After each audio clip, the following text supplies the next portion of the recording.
Assalamualaikum warahmatullahi wabarakatuh. Baik, perkenalkan nama saya Lutfi Alvina, NIM 22002254 dari seksi 087.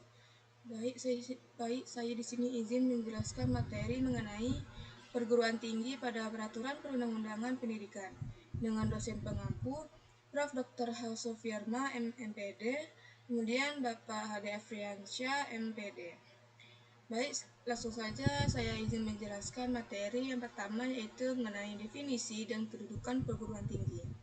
Yang mana perguruan tinggi merupakan jenjang pendidikan setelah pendidikan menengah yang mencakup program diploma, program sarjana, program magister, program doktor, dan program profesi, serta program spesialis yang diselenggarakan oleh perguruan tinggi berdasarkan kebudayaan bangsa Indonesia. Pada UUD nomor 12 tahun 2012 tentang pendidikan tinggi. Kemudian ada pun landasan hukum penyelenggaraan perguruan tinggi. Yang pertama itu dasar hukum Undang-Undang Dasar 1945, pasal 31 UUD 1945, yang mana menjamin hak setiap warga negara untuk mendapatkan pendidikan dan kewajiban pemerintah untuk menyelenggarakan sistem pendidikan nasional.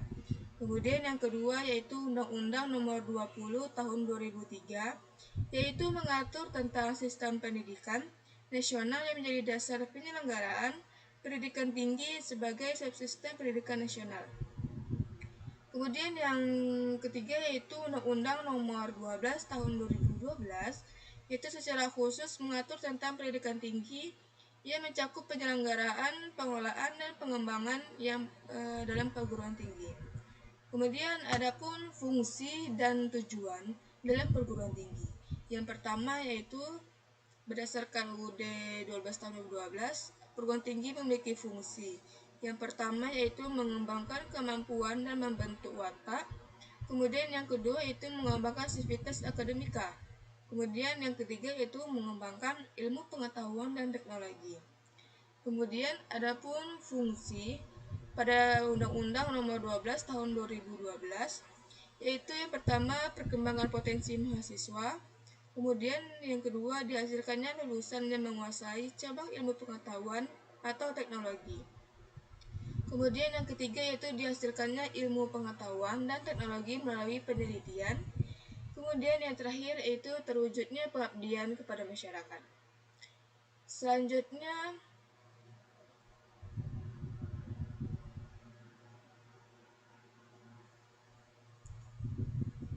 di sini kita menjelaskan mengenai prinsip-prinsip dan tanggung jawab penyelenggaraan pendidikan tinggi. Yang pertama yaitu ada pencarian kebenaran ilmiah oleh sivitas akademik. Kemudian yang kedua yaitu demokratis dan berkeadilan serta tidak diskriminatif dengan menjunjung tinggi hak asasi manusia, nilai agama, nilai budaya, kemajukan, persatuan, dan kesatuan bangsa.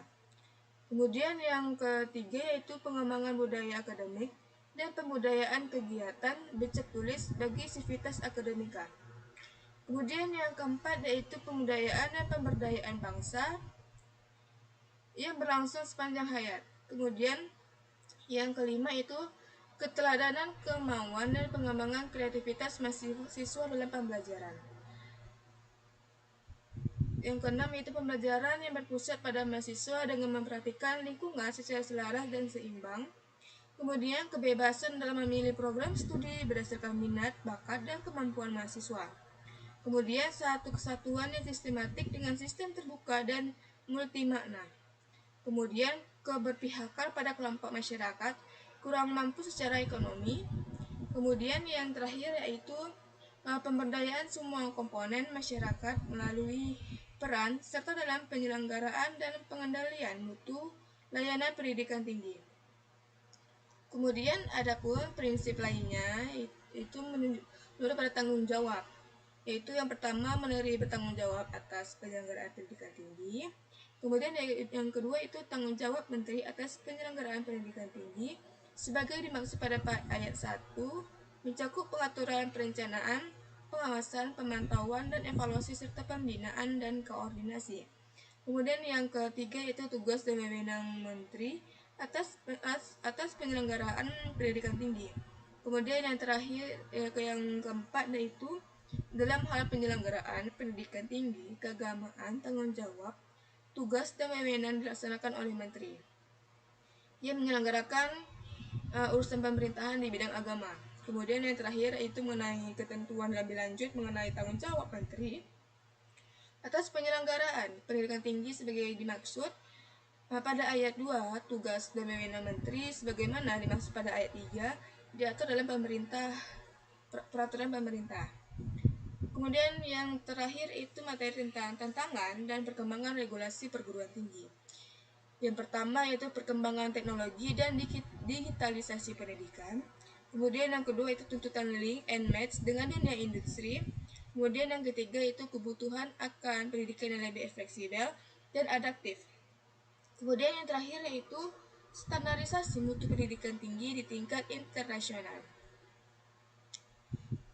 Jadi yang bisa dapat saya simpulkan dari materi ini yaitu perguruan tinggi sebagai jenjang pendidikan lanjutan setelah pendidikan menengah memiliki peran yang sangat strategis dalam pengembangan sumber daya manusia Indonesia.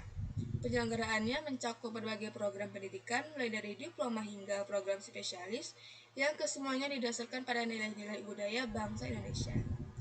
Sekian dari materi yang bisa saya sampaikan. Apabila ada materi yang kurang jelas dan kata-kata yang saya kurang dipahami, saya mohon maaf dan saya akhiri. Wabillahi taufiq wal hidayah. Wassalamualaikum warahmatullahi wabarakatuh.